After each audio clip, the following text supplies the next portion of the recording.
Sungguh-sungguh Allah sangat ridho ketika seorang hamba itu makan ketika sesuap nasi dia muji Allah, ketika minum seteguk nasi dia muji Allah. Itu kalau orang diridhoni Allah itu wali betul. Itu untuk jadi wali itu gampang, kamu makan ridho, kamu nginjak buminya Allah ridho seneng, kamu hidup keseharian aman seneng. Nah ini supaya sampean kita semua ngaji betapa panduan Rasulullah untuk menggapai ridho Allah itu banyak yang keseharian sekali. Saking kesehariannya banyak dalam hadis dan itu sahih. Nabi menyebut hal-hal yang keseharian. Hatta ma tas'alu fi fimra'atika, kamu punya uang kemudian istri kamu bisa makan itu ibadah. Bahkan sebagian ibadah itu dicontohkan Nabi yang akhirnya diprotes sahabat. Yaitu wa fi buti ahadikum sedekah, kamu menggauli istri kamu itu ya sedekah. Sampai sahabat bilang yang benar ya Rasulullah. Ayati ahaduna syahwatahu wa huwa lahu ajrun. Masa urusan biologis, urusan syahwat kemudian dia dapat pahala. Nabi menjawab, alaysa lawadu'aha fi haramin akana alaihi wisrun. Bagaimana kalau dia meletakkan ke yang tidak benar itu kan dosa. Nah, hal-hal seperti ini yang saya ingin teman-teman semua. Saya juga agak ingin ngaji demi Anda juga agak ingin. Itu dosa sekali ngaji kok pesanan kelompok tertentu itu enggak boleh. Islam itu untuk semua. Jadi ya cuma karena di depan saya jenengan ya seakan-akan jenengan korbannya. Itu ada ilmunya dalam usul fikih itu. Jadi orang itu harus ngaji usul fikih. Nama yang disebut, mungkin Mas Sufyan masih ingat zaman ngaji usul fikih. Nama yang disebut itu tidak jaminan sebagai prioritas perintah. Jadi misalnya gini, kebetulan yang di depan Nabi itu Abu Dzar. Nabi ya bilang, ya Abu Dzarin ini uhibbuka misalnya, atau ya Mu'ad ini uhibbuka, atau ya Abu Hurairah ini uhibbuka misalnya. Banyaklah riwayat yang Nabi nyebut ya Abu Dzarin, ya Mu'ad, ya Abu Hurairah. Kemudian misalnya Nabi meneruskan khitab, ini uhibbuka, saya mencintai kamu, fakul dubur sholatin, atau sebagian riwayat disebut fala tada'an la dubura kulli sholatin, Allahumma inni ala dzikrika wa syukrika wa husni ibadatik. Saya mencintai kamu, siapa saja. Mu'ad bisa, Abu Dzar bisa siapa? Saya mencintai kamu, mohon kalau habis sholat kamu jangan lupa wiridan Allahumma a'inni ala dzikrika wa syukrika wa husni ibadatik. Ya Allah, tolong kami permudah supaya mudah ingat engkau. Anda tidak bisa mentang-mentang, wong nama saya Parmin, nama saya Purnomo, itu yang diperintahkan Mu'ad misalnya. Jadi yang disebut satu, tapi khitab itu untuk siapa saja. Saya teruskan. Jadi saya mohon semua kita melakukan kebaikan itu kalau dalam kaidah fikih disebut al yakin la yuzalu bisyak. Banyak kebaikan yang kebenarannya itu 100%. Tidak punya efek samping ke pihak lain, ke kelompok lain, ke komunitas lain. Itu tadi misalnya Anda makan dan itu murah sekali, hanya butuh satu piring. Setiap punyaan kamu muji Allah, setiap minum kamu muji Allah. Itu redaksinya Rasulullah SAW disebut Allah sangat ridho ketika seorang hamba makan, kemudian dia memuji Allah, atau minum kemudian dia muji Allah. Logikanya gampang. Negara seperti ini yang kamu harapkan bentuknya kayak apa, mertua, ipar, komunitas, tetangga, itu nyata terjadi itu kan belum pasti. Sementara yang mesti terjadi adalah kamu butuh makan, kalau tidak mati. Butuh minum, kalau tidak mati. Butuh bumi yang nyaman ditempati, kalau tidak kita juga mati. Sebab itu Allah kalau menyebut nikmatnya itu hal-hal yang keseharian. Alladzi at'amahum min ju'. Allah itu siapa? Allah itu yang menciptakan kamu bisa makan. Tidak berlebihan. Allah itu yang menciptakan kondisi sosial itu ideal. Zaman Nabi itu ya ada orang munafik. Orang-orang pilihan Allah itu juga diuji orang sekelilingnya yang macam-macam. Semua diuji sesuai konteks zaman dan waktu. Nah, tapi ada ibadah-ibadah yang selalu disarankan Nabi. Sampai Nabi itu pernah ditanya, ayul islami khairun ya Rasulullah, Islam terbaik itu gimana? Jawaban Nabi itu unik. It'amut to'am. Islam terbaik itu ya makan-makan, yang santai-santai. Ketika Allah menyebut beberapa kebaikan, falak tahamal aqobah wa ma adrokan Allah mal aqobah. Terusannya apa? Fakku raqobah. Terusannya apa? Au it'amun fi yaumin di masghubah. Ya itu acara makan-makan itu juga Islam.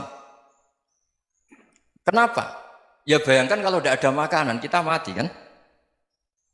Kondisi sosial tidak ideal itu Anda masih gak apa-apa. Tapi kalau Anda tidak makan, Anda tidak minum, Kamu punya istri cerewet masih bisa hidup, punya mertua cerewet masih bisa hidup. Tapi kalau tidak makan bisa mati. Berarti penting mana istri sama makan? Penting mana? Makan. Semoga istri Anda dengar, nanti kamu disuruh makan tapi pulang deh. Itu kalau dibahasakan makan masih memahami. Penting mana nasi satu piring dengan istri. Nggak ada nasi mati, nggak ada istri belum mati. Penting mana? Gak berani jawab kan? Nah, ternyata Anda ada garang kan di depan istri. Jadi saya mohonlah, mungkin Mas Sufyan Sauri tadi yang bisa bantulah. Teman-teman tuh ngaji yang keseharian saja. Karena kita nyari ridha Allah itu berdasar firman Allah. Dan firman Allah itu menyebut keseharian tuh riang, gampang. Yaitu tadi misalnya wa min ayatihi manamukum bil laili wan nahar. Termasuk ayat-ayat Allah itu kamu tidur. Maka dulu itu ada guyonan, ada tokoh Mu'tazilah, kelompok dalam Islam yang berpikir manusia itu bisa menentukan ikhtiarnya sendiri.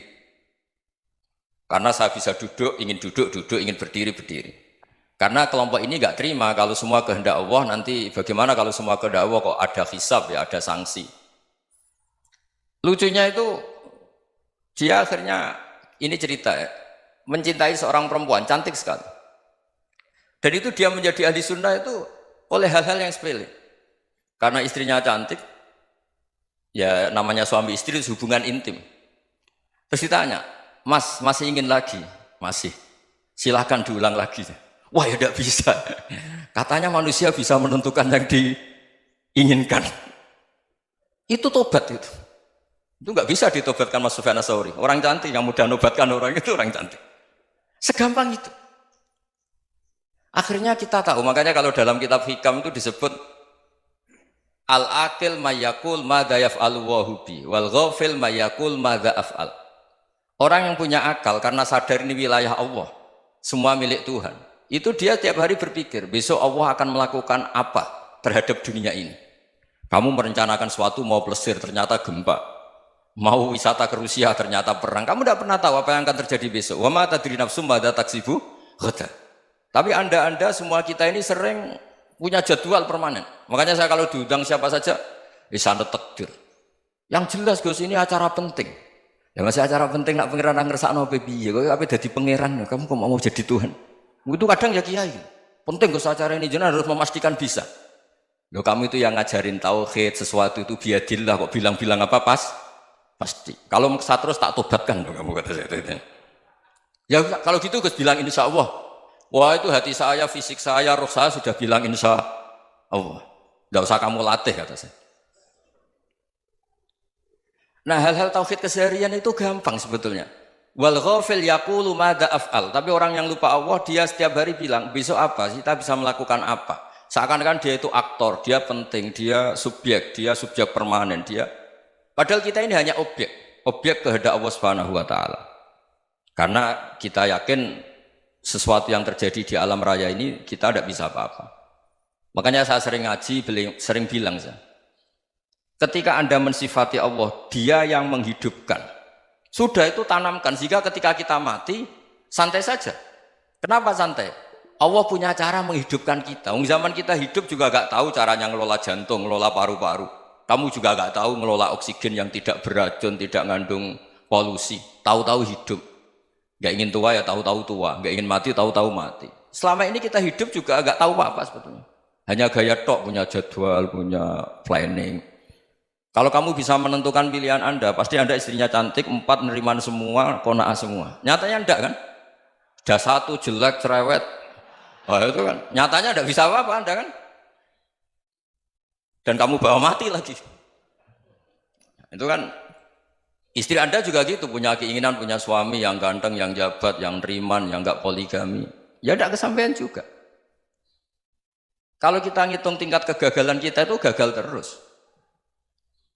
Ya kan? Nah, terus ingat Allah, madza yaf'alu wa bi. Orang yang punya akal selalu berpikir Allah itu menghendaki apa terhadap saya. Lalu sama-sama orang melihat orang yang serius, itu kata Anda itu pemikir berat, serius, senang punya tokoh yang merengut tuh, karena kamu anggap serius. Tapi sebagian orang menganggap orang yang serius itu wong merengut, wong masam, wong muka kok ditekuk. Jadi sama Itu hati, ya muqallibal qulub tsabbit qalbi ala dini. Karena kita nggak tahu cara berpikir kita tentang orang lain, tentang sekeliling kita. Misalnya kita orang baik yang jenis ngrumat fakir miskin. Ada orang bangun masjid mewah itu janggal. Apa artinya masjid mewah kalau banyak orang kelaparan? Tapi kalau yang jenis pendidikan apa artinya masjid mewah kalau tidak bisa ngaji? Nanti yang jenis infrastruktur apa artinya ini kalau semuanya punya sudut pandang yang berbeda-beda. Dan Islam mengapresiasi semua kebaikan. Tapi katakan semua kebaikan itu adalah kehendak Allah Subhanahu wa taala. Karena apapun baik Anda itu pakai fasilitas yang diberikan oleh Allah Subhanahu wa taala. Sehingga ini yang disebut qulillah tsumadarhum fi khawdihim yal'abun. Ya kembali tadi ke tema-tema bahwa keseharian Anda ini sudah Islami. Saat Anda tidak bisa melakukan apa saja. Saya sering ada jenazah, biasanya kalau tetangga meninggal saya sering disuruh ngelepas. Saya bilang orang ini baik karena sering ngelamun di rumah, sering nganggur di rumah. Ditanya sama anaknya, kenapa Gus nganggur baik? Ya kalau dia nganggur artinya juga agak berbuat sesuatu yang maksiat kan? Ya kan? Orang nganggur di rumahnya ya tidak bunuh orang, tidak maling, tidak korupsi, ya namanya nganggur di rumah. Lah cuma istri cara pandang nganggur gak menghasilkan uang itu. Tapi juga gak menghasilkan kriminal kan? Jadi sebenarnya Islam itu makanya kalau sampai ngaji usul fikih itu ada kitab usul fikih namanya Lubul Usul, itu terkenal sekali di pesantren itu. Itu kalau ngapresiasi keseharian itu luar biasa. Izma min mubahin illa wa yatahaqqaqu bihi tarku haramimma. Karena keseharian yang mubah saat Anda lakukan itu ada kehebatan yang luar biasa, yaitu meninggalkan haram. Makanya dulu banyak orang-orang alim ketemu temannya itu guyon sampai semalaman. Itu biasanya yang semangat Islam itu kiai kok tidak tahajud, kiai kok tidak witir. Orang yang sedang mapan uangnya banyak, malam itu tidak kelayaban itu sudah luar biasa. Melawan nafsu supaya tidak maksiat itu sudah luar biasa. Supaya lupa guyon sama temannya semalaman sampai subuh. Gejlok-gejlokan ngenang zaman miskin, zaman kuliah nggak jelas, zaman apa. Melihatnya jangan tarkut tahajud. Seperti ini meninggalkan tahajud, tapi meninggalkannya ini talkul muharramat. Jadi kayak apa hebatnya? Sehingga Imam Ghazali punya riwayat yang agak unik. Hatta takuna ibadatu akhiri hadil ummah iku an-naum. Sehingga suatu saat ibadah terbaik umat ini itu tidur. Itu kan riwayat kontroversi. Ketika Imam Ghazali tanya, kenapa iya? Kenapa kamu mulai keluar dari rumah itu sudah banyak maksiat? Melihat perempuan yang enggak mahram, melihat fenomena. Tapi kalau kamu tidur itu enggak melihat apa-apa. Tapi juga kamu jangan menganggap tidur itu ibadah betul. Saatnya melakukan fardu ain malah masih tidur.